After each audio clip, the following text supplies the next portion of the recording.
with the Nautilus and Rek'Sai, which again is an early game spiking and ganking jungler as well. Okay, that's super easy to remember because EDG have been slow. And I'm going to bring it to you, Lyric, because RNG, you said, have been a bit faster at the start of this split. They don't have Uzi. It's been about Betty as...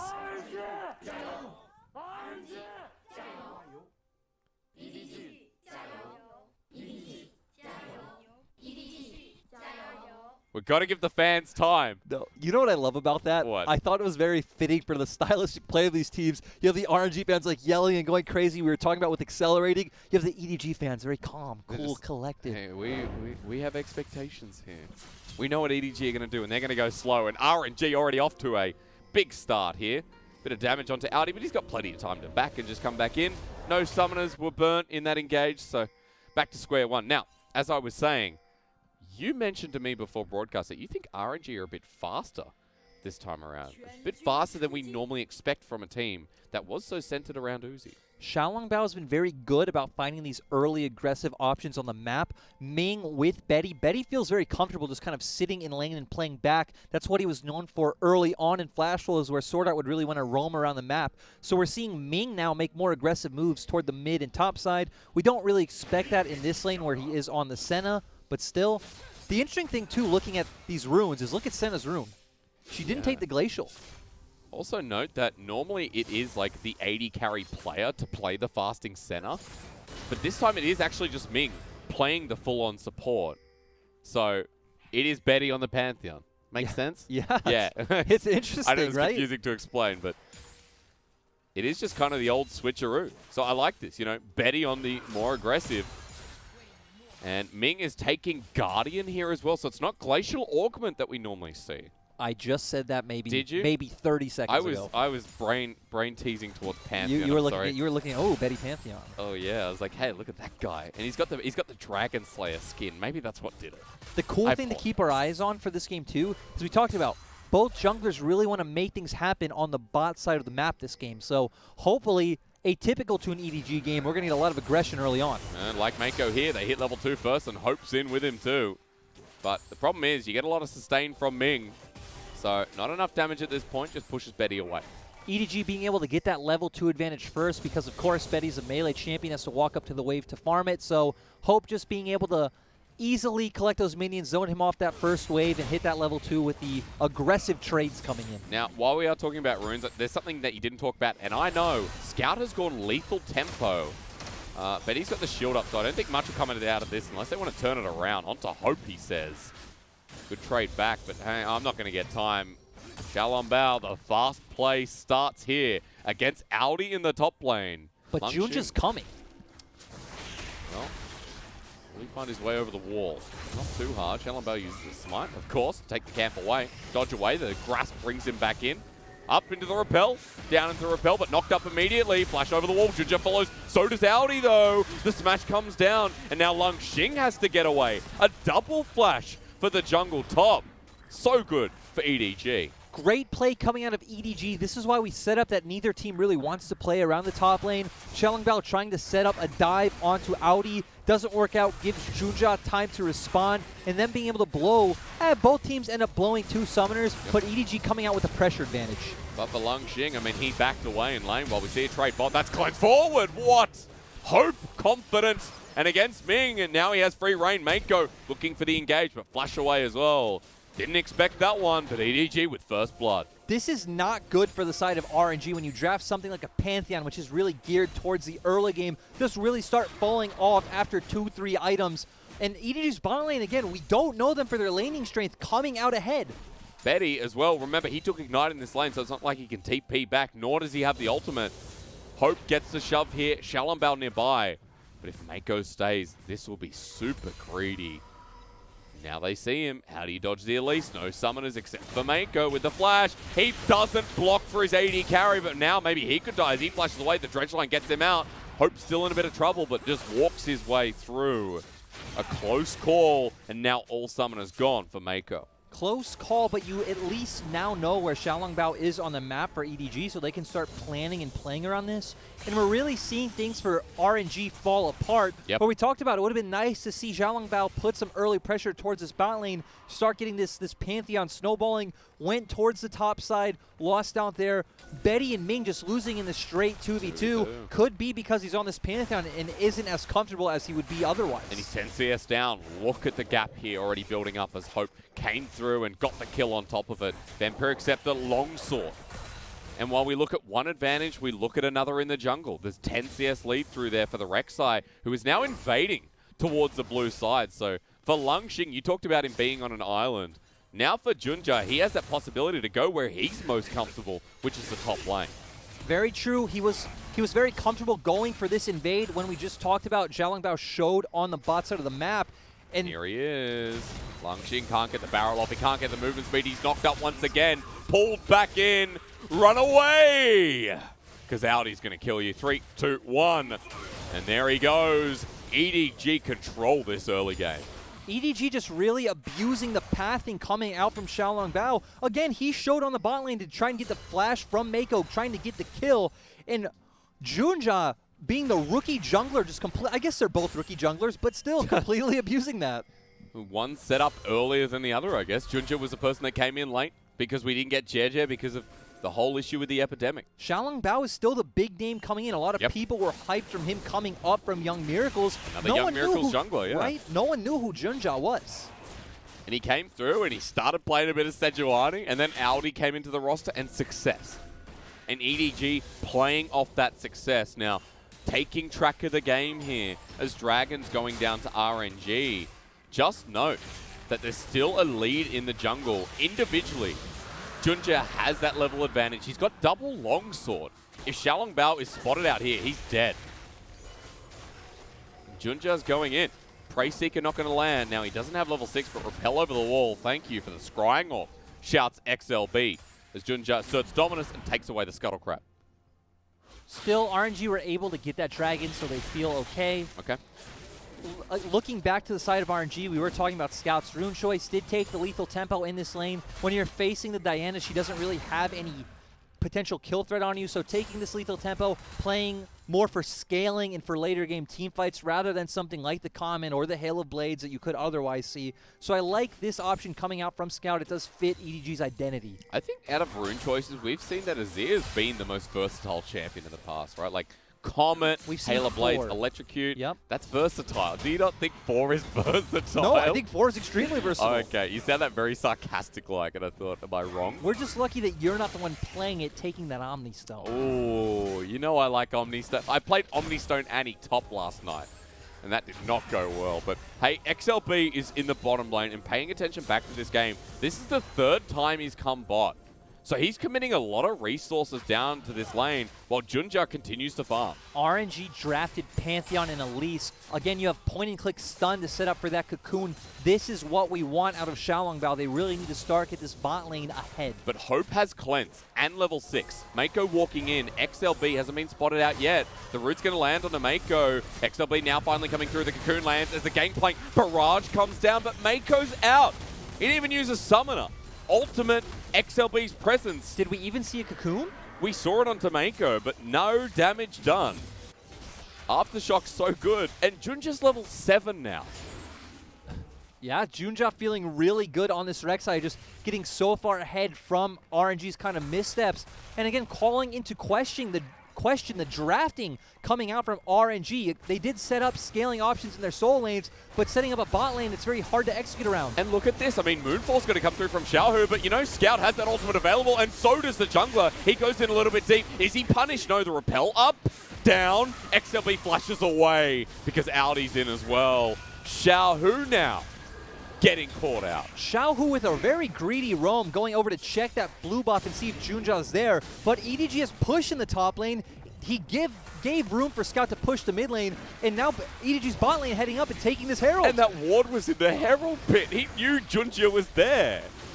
So EDG are getting absolutely everything, and this is absurd. This is an early game I would not expect from RNG. We came into this series thinking, okay, this could be a 2-0, a quick 2-0 for RNG off of their amazing performance against JDG, where they pretty much just slapped them in 2 20-minute series. And even coming into draft, like on that aspect, we talked about EDG pulling back and just, playing the pacing game, playing it a lot slower, where RNG were going to be bringing the tempo to this. But so far, EDG are matching really, really well. And this just goes to show you why in recent weeks, we've been talking up Junja, we've been talking up Audi as well, how these guys have been fitting into the already EDG roster that started out week 1. It just feels like these players really gave EDG a system to play around. Junja knows his role, Audi knows his role. They give them more versatility. We've seen in the first few games with Audi, we saw EDG heavily focusing topside. We've also seen some other games where he's fine getting put on a tank like the Mordekaiser, like the Maokai, sitting back and letting Hope and Scout get the resources. Because if we look at this game, even though Audi got that kill on the top side, look at mid. Scout has had resources, he's had pressure. He now gets a kill on blue buff, while Junja has the rest of the map to play with. And the mid shove here from Scout means he can roam down, he can pay more attention to this bottom lane that we talked about earlier on that RNG really need to accelerate. RNG's bot lane also, if we look over at their items, let's ignore the items though. Oh, Mako, we're not going to see Assassin Nautilus as we saw the other day. We did. We saw that from Maestro. I'm never going to forget that. Just jumps over the wolf pit. Gorgeous stuff. But at least you now spot out XLB once again. The 30 CS under jungler from RNG, who's hit level 6 finally, but is still 2 levels behind. And you look at the vision that EDG's now acquired towards the bottom lane. I also want to move over to RNG's draft where, it is pretty strange kind of mixing these scaling and early game options, things like the GP and Diana with the Elise. But RNG has been drafting pretty much like this, all split, just kind of constantly throwing in different champions that don't thematically fit together. So it's not strange from RNG, and it's not something we would typically criticize. But when we look at this game and them not able to execute, take a step back as EDG posture for a dive. You are right, though. It does come back to when they can't execute, it just looks horrible, right?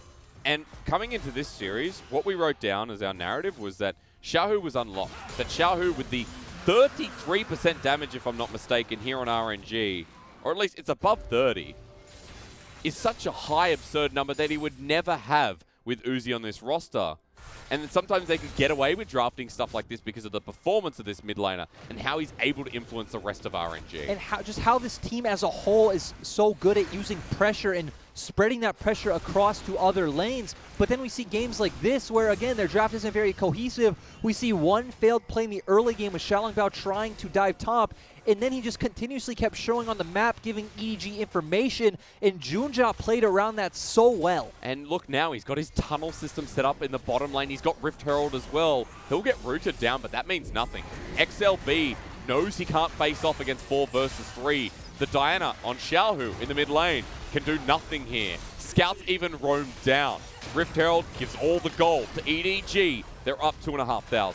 Great play by EDG, not feeling pressured to do anything right there, because we talked about the scaling options are on their side. They have the Azir, they have the Varus, they have a nice tanky front line in things like the Mordekaiser and the Nautilus. They know, hey, we just get some gold onto our carries, we back off, we take this slow, we play through Scout. You've also got Hope on the side there as well, with a Blade of the Ruined King almost completed. And what do you have on Betty? Phage, Kindle Gem.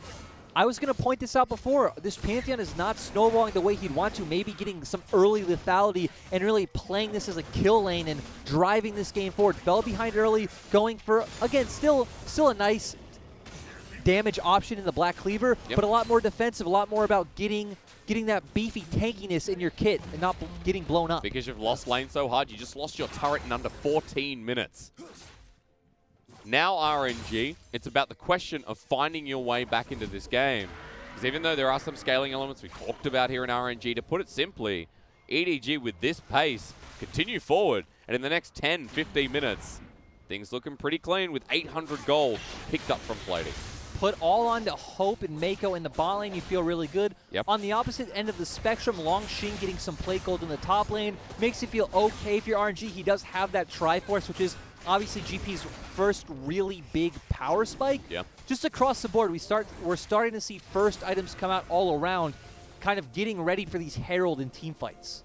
Herald up in how long? We just saw one put down towards the bottom side. A couple more minutes and a couple more for the Cloud Dragon as well as we change Summoner Rift sides. Hope and Mako going topside with Junja shadowing this bottom lane. Scout also freedom in lane as he keeps shoving and moving with the jungler of EDG. This is just what's going to happen when you're playing the range melee matchup. Azir versus Diana. She will constantly be pushed in. Again, is an assassin, becomes a lot more of a threat in the later stages of the game. And as we get to these fights, it's really going to be about Xiaohu and Betty jumping in together, Longxing laying down the cannon barrage to slow the carries of EDG and trying to blow up Azir, blow up Varus, and come out ahead. Spotting around this Rift Herald now the next play. Because right now, no one's blowing up anyone of EDG. Nash's Tooth, the first item, just to note here on Xiaohu's level 11 now as well. Nash's for Nash's in that mid lane, but very standard. Very, very standard. And I think we have to look at, in front of this Herald, just again, how much EDG have put priority on Vision. Because something I came into this series wanting to talk about is that for both these teams, their ward clearance is really, really high. But for RNG and EDG, some of the highest wards put down in the league right now. 3.5, 3.6 wards a minute. And EDG make a good job of clearing that out as RNG try to push towards this Rift Herald. Looks like RNG are just going to contest, though. We talked about there does need to be a bit of setup there for RNG side. They need to have some vision so Xiaohu and Betty can get onto the carries of EDG. We need to have a good cannon barrage come out from Longxing. They don't have the tools to set that up. EDG gets this Rift Herald scot-free. And EDG haven't been impatient. Perfectly set up. Guys, I forgot to get that in. All right, now I'm back out. Hey, that's one word you definitely can never use to describe this iteration of EDG. They're not impatient. They are not impatient. They've taken this nice and slowly and reacted well when RNG had tried to force the issue. And now look, 40 CS up in that jungle. Xiaolong Bao coming back into this game hasn't really ever come close to this Rek'Sai. As Betty, he might be in a bit of trouble. He walks into lane, but he's going to regret this one. Junja coming in as well, super easy to dive. And you got the CC chain effect, blocks some of the damage, but now the rest comes through. Mako goes Goldeners. Yep, under turret, the cannon barrage. That did do the job from Longxing. I just want to say, EDG were the ones who dedicated all the members to topside. RNG come out a 1-for-1 and take Dragon. That's a win on the side of RNG. Definitely is when you're down behind. Didn't expect that to go through. Well played from Longxing. The timing from Betty in the end means they get Dragon. They also get turret. So a trade in turrets as well. Another win for RNG. And at least getting some gold on the board. We are going to end up getting a Cloud Soul, so not something too... Again, it's probably the worst soul in the game. Okay, but you have some big ultimates on the side of RNG. My hand is up for a reason. Your hand is up for a reason. Look at that mid lane. Unlocked.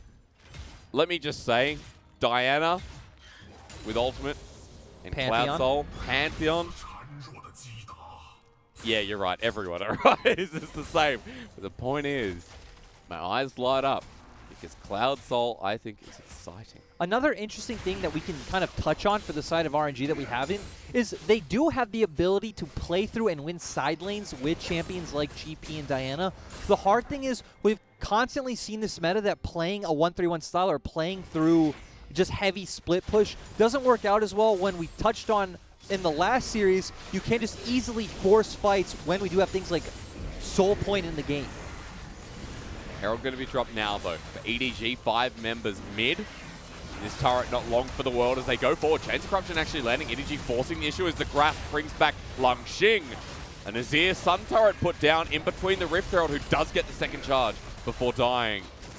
RNG hold on to their inner, but more gold going over the side of EDG, who are set up for 5 members to continue staying mid. Next wave coming in. And we see now Longxing with his GP. Another awkward interaction in this comp where EDG does completely outrange you. GP is not a champion for all of our GP mains out there, you know. Doesn't want to run forward and put down these barrels. Feels very awkward for your play pattern. You want the enemy walking into you. Makes it very easy to hit that damage. And EDG abusing the tools that they have in their comp, setting up the siege in the mid lane, using the Rift Herald that they got for free, taking one turret and practically taking another. Yeah. At this point, you say, well done. And you say, we're heading towards the mid lane. Because Betty's sitting there right now. We've got ourselves a center towards the top side, and we've got a Diana top tier and Xiaohu.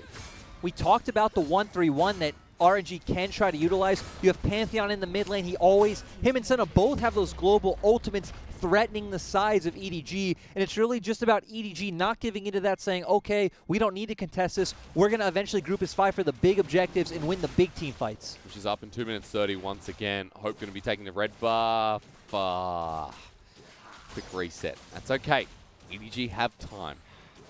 They know there's no big objective that you're contesting on the map right now. Neither team is going to touch this Baron at 20 minutes in the game. There's no dragon. You're fine. You just don't want to miss that minion, you know? You missed about 40 gold because your red reset. I'm just doing my best to not be too negative. You're very positive right now, don't you worry. But Betty may have found himself Mako, and that's a positive play for RNG. Mako has to get out half health. Barrel's starting to do a bit of damage here from the Essence Reaver GP. There is one positive to give RNG that, to me, they've looked like the best team in LPL. Maybe not now with FPX kind of getting back to form, but at using their pressure. You always know that they are going to take every window. If they have a pushing lane, they are going to use that to get pressure somewhere else. They're not going to leave it like some other teams might, miss an opportunity, play it slow. If there's a road to play around with RNG, they take it. Because granted, even though we've seen so many iterations of RNG, even though we've seen, you know, Royal Club, Starhorn come through, and then eventually RNG, this team has always been top of the pack, right? And part of that point is that with RNG, that consistency that's come through, because we've always had members of this roster who've stuck around, like Ming, a great example, Xiaohu, a good example, even Uzi, who returned after his stint on Team King and going away to OMG partially as well. I think a crazy thing to think about, at least for me, is that Xiaohu has been with this organization since 2015. Yeah. When I read Xiaohu, especially when he's next to players like Uzi, I still think, oh, Xiaohu's like a newer addition to RNG, but no, he's been a staple of this team just as long as Mako's been on EDG pretty much. I mean, he's literally got the 5-year badge on RNG. And when you think about players that are really big at the moment in the mid lane, people like Doinby as well, I mean, Xiaohu rivals them. Another cool thing about mid laners in this matchup is not just so RNG have 3 LPL championships, EDG is 5, but both mid laners are sitting at 2 apiece. Oh, I'm wrong. Go towards playoffs. Hang on, never mind. Shalambal, I'll let you correct in a second because Shalambal has been caught out by EDG, but Xiaohu with a 3-man ult. The moon does fall. But in which direction as Pantheon finally makes his entrance? Betty goes in, blocks a lot of damage here. RNG want to continue the fight though, into the Death Realm. Aldi's taking the 1v1, but he misses the Q first time, but the second time's not the charge. Aldi will get the 1-for-1. Xiaohu wants to re-engage. Moon does fall again.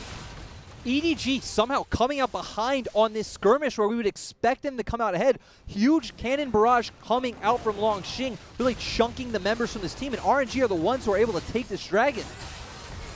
One more towards Sol. A team that was totally shut out from the early game. And still behind. RNG doing a great job of challenging. We talked about, too, their champions don't really kind of synergize in how they want to play out the game. But here, let's take a look at this replay again. It went so fast, even I missed it. Great chains of corruption coming out from Hope. But still, we've seen on the Elisa Repel just building so much time. And great cannon barrage from Longxing, just chunking out so many members, forcing them to burn flash. And we see they're already all half HP. Audi pulling Betty into the Death Realm. But we're going to see here, he misses a few Qs, kind of gives RNG a lot of time to reposition and pick up this kill for themselves. And then EDG have to back away. But at least from that, I can say, another good comment. Longxing, good cannon barrage. We've said that a couple of times this game. We've also now seen the potential of Xiaohu in these fights. So even though you said there's different objectives to the composition of RNG, you can see how big parts of it can come together. Yep, RNG. Again, they've been drafting these kind of more strange comps all split. They do have big name coaching staff behind them like Mata, like Tabe for a lot of people who don't know out there, who have obviously been a part of this organization before. Remember, EDG have big names as well. We got Hart, we got Clear Love. I mean, Hart, once upon a time, correct me if I'm wrong, back on the side of RNG from memory. You are right. I've been pretty sure Hart was on RNG, could be wrong. But going back, I'm pretty sure. Correcting myself, Xiaohu actually has 3 championships, but Scout does have 2 on the side of EDG. Ooh. So it's pretty close. I still take that. That's still exciting. I mean, at the start of the show, if anyone missed it, we look directly towards the leaderboard. And right now, EDG are winning. In series, in games. And this series would put RNG one series closer. Because remember, when we did best of twos, it was a draw. That's true. I'm pretty sure a lot of our older standing fans will remember those best of 2 days. They weren't fun for anyone to watch, really, but, you know, we've moved on from that. We could go back to best of two if you wanted. I don't like getting to the second game and going, well, it's a draw.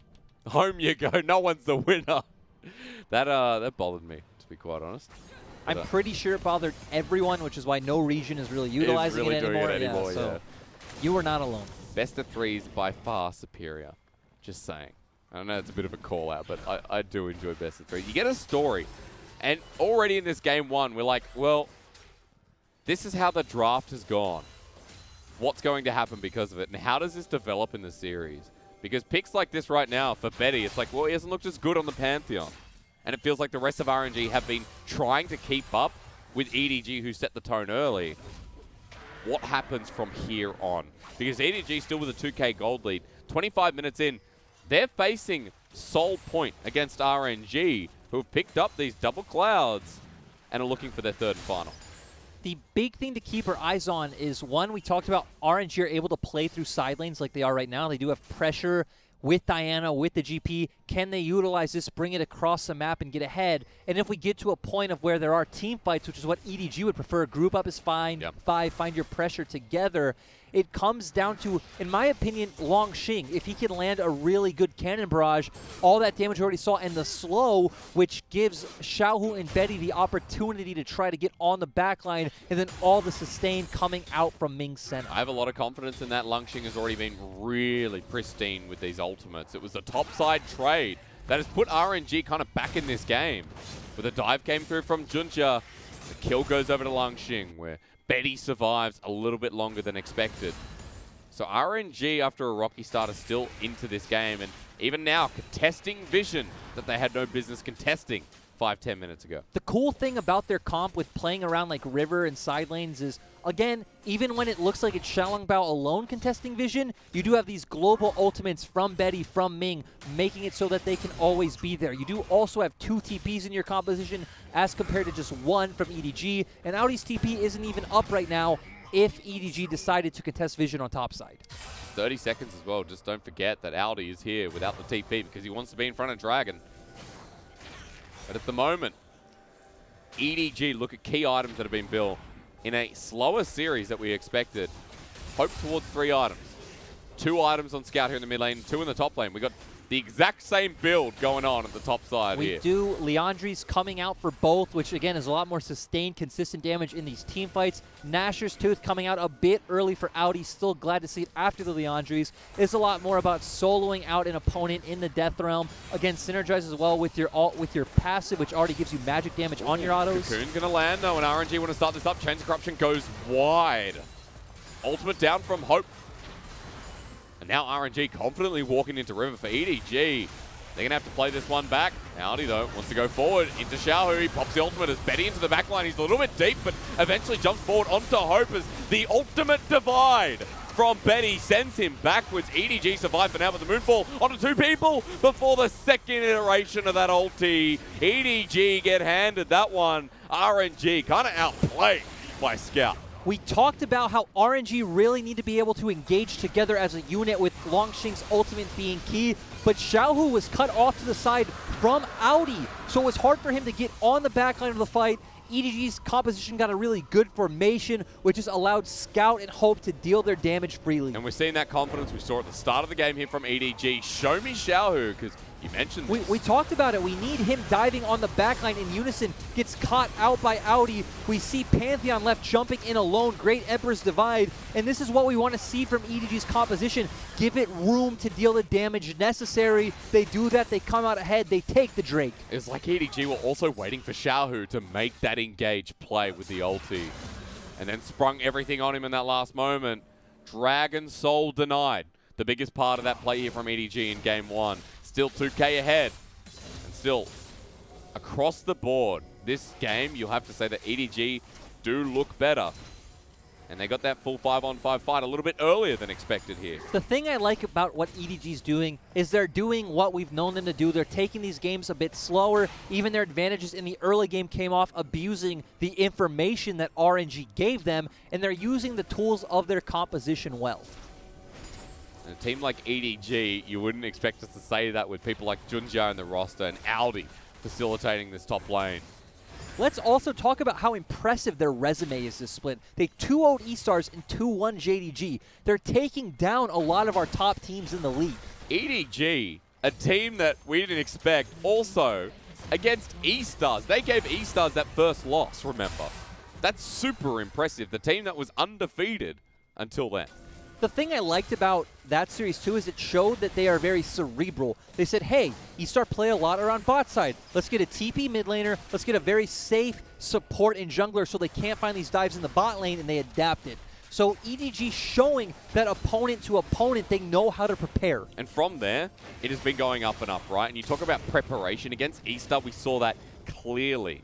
But we also saw even a loss against Rogue Warriors was there, JDG, Vici. As they start this Baron off, they seem to have prepared for RNG. They know exactly what they're doing as a Cannon Barrage comes through. Now pulling the ultimate out. Junja is low. We'll see if that preparation continues throughout. Betty comes in with the ultimate. The darkness comes through right through the middle.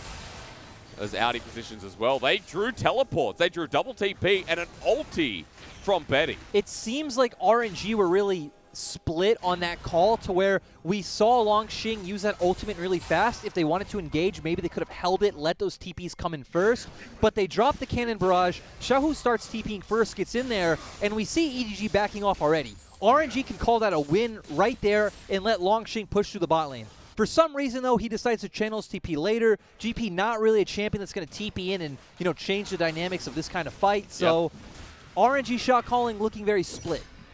A question again, with a change in dynamic, with Uzi not there, with the change in jungler this season that we have been exploring a little bit recently. And another thing I want to turn our attention to is back to the items, where we see another core item coming out on a lot of these members. Xiaohu picking up the death cap, which of course is huge for this burst. Longxing finishing the IE quite some time ago, so his barrels are going to hit like a truck. And even on the side of EDG, we see the Dead Man's Plate for Audi, very typical, and more safety coming in for Scout with the Zanya's Hourglass. And he's got a blasting one in the inventory as well. Now, note, I mentioned the items for Hope too. He's been at 3 for a while, so with the stopwatch, with the red ward in hand, I assume there's going to be enough gold for a 4th item coming very shortly. Possibly the GA with the stopwatch already there.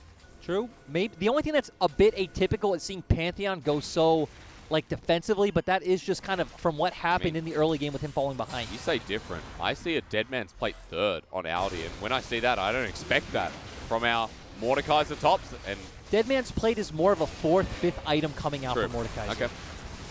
Hey, they're doing this on a ward though. So Junja has been tanking this, and now he has to leave. But you can see EDG really cocky around this Baron. But it's also like you've talked about with Vision. RNG been so good at getting these like sneaky little wards that constantly catch EDG out on what they're doing. RNG have the most placed wards in the league right now, if I'm not mistaken. Almost at a 50% clearance as well. I like my percentages here today. But RNG as well. If I said cocky around Baron, you can see RNG have been pretty cocky around this bottom side. Longxing now level 17 on the GP. Feeling pretty good. If he lands that barrel chain, when you talk about him getting room to set up, if RNG can do that here around Dragon, then Longxing has an opportunity. Okay, that one wasn't connecting, but we'll see the next one coming through. Dredge line into Repel. Mako may have an opportunity here as Chains of Corruption misses again from Hope. Junja! Yeah, that's right. Tunnel out. Jesus, that was not the smart play. We've talked about how EDG want to kite back with these fights, not tunnel in. Tunneling is a very overly used word in this scenario, as he hasn't been spotted out in the brush. Betty now face checking. They see the wreck side, but he's getting information as Dragon has started, and Mako's starting it with the engage here onto Betty. He's frontlining for now the Pantheon a little bit tankier as the ultimate comes through, and the barrage set down as RNG pushing forward here. Audi tanking up with that Dead Man's Plate. He's cocooned, but no follow-up. RNG are not low. EDG are. The great thing that fight was keeping your eyes on Audi and seeing how he zoned Xiaohu out of that fight. It's not over.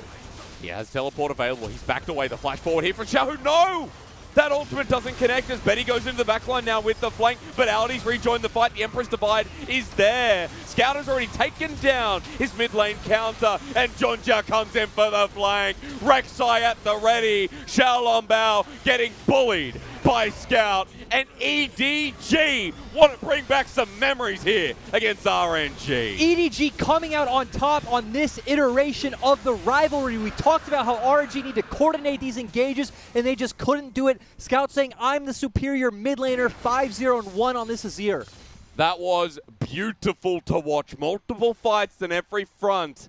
And one thing is for certain, this new EDG roster is going places, and they're going right to Baron. We were questioning what roster will this team bring out today, and we've seen Junja and Audi have been working. No reason to change a successful recipe, and they're looking to, again, add another big name on their resume of this split. Baron goes into the back pocket.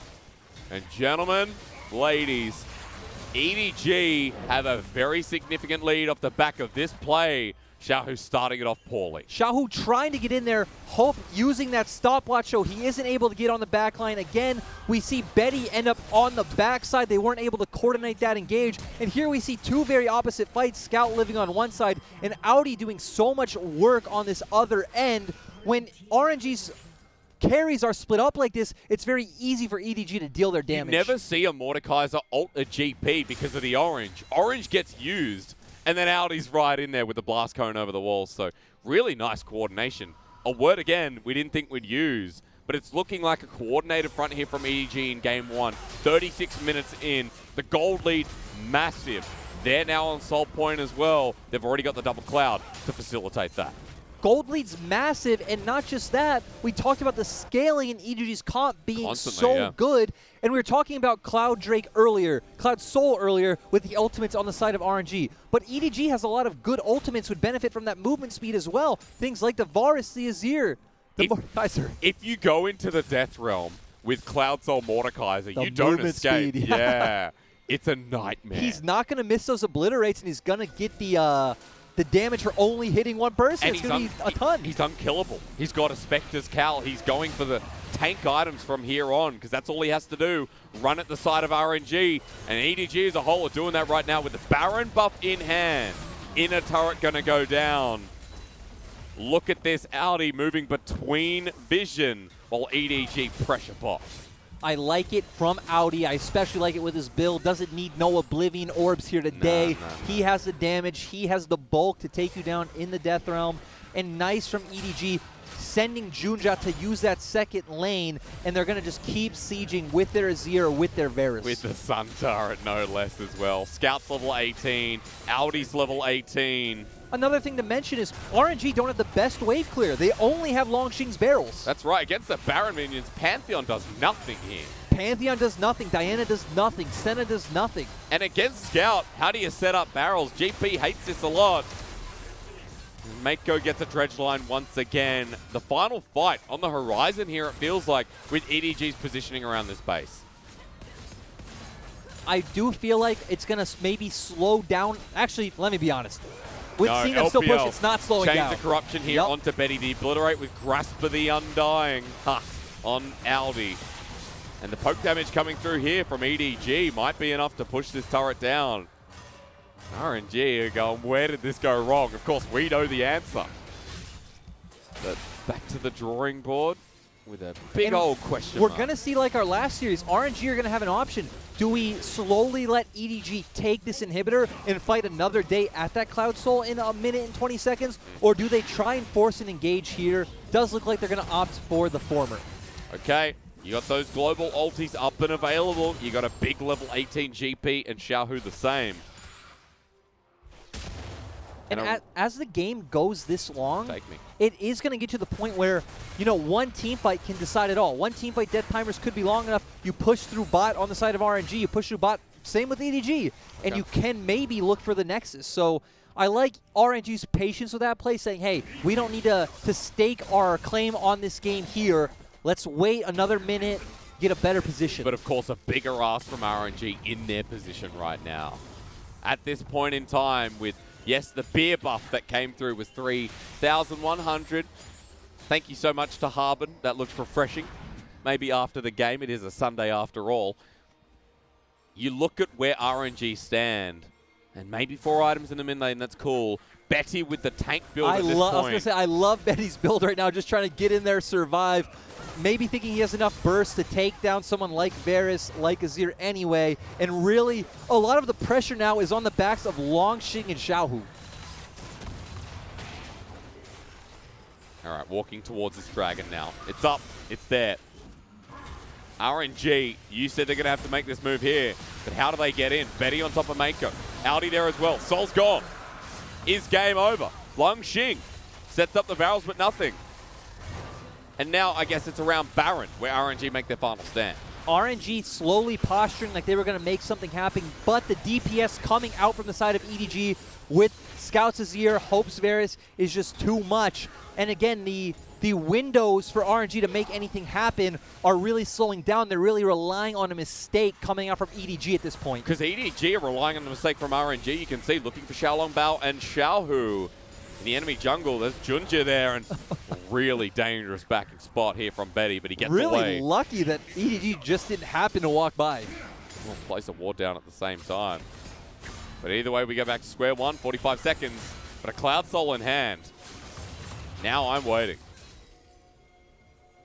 Looks like we're waiting, RNG's waiting, EDG also waiting. The Baron should be up soon, so again, it's going to be up to RNG do we let them get another Baron, which they probably could end off of as a siege comp. I feel like you were right. Baron really is where RNG is going to have to step up or shut up. But I feel like EDG aren't going to let them stop talking here. Junja posturing aggressively, spotted out by a ward. Audi the same.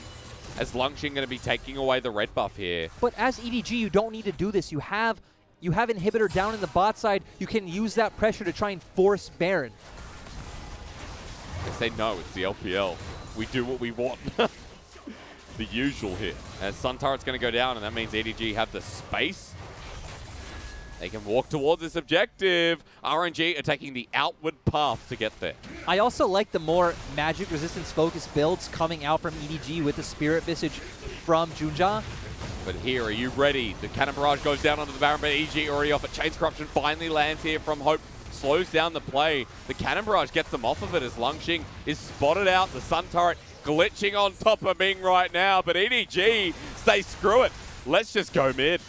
EDG took a long time to get set up on the Baron. Or not. It gave Longxing time to go clear that first super minion wave bot, but now EDG, again, look at that wave bot. They're able to match this wave and use it to pressure Baron. RNG have a choice to make. And this is going down pretty damn quick, so the choice is yours, RNG, as Audi zones them out. Cocoon misses. So does the tether from Ming. The range comes through, the darkness on top of Baron. Who gets it? It's the Rek'Sai. And that's all they need. EDG turn for the fight on top of this tanky Pantheon. But Lee's left by himself, flashes out and dies. Audi takes Xiaolongbao into the Death Realm. And EDG bring it all back on top of RNG. Ming destroyed by the tanky Maud. And so are the rest of them. EDG get the ace. They're walking it into the blue side. This matchup going all the way back to 2014. We talked about that EDG are ahead in game score, ahead in series score, and showing once again that they will always be competitive with RNG. Even with the roster changes, RNG fall asunder. In game one, EDG truly outclassed this team.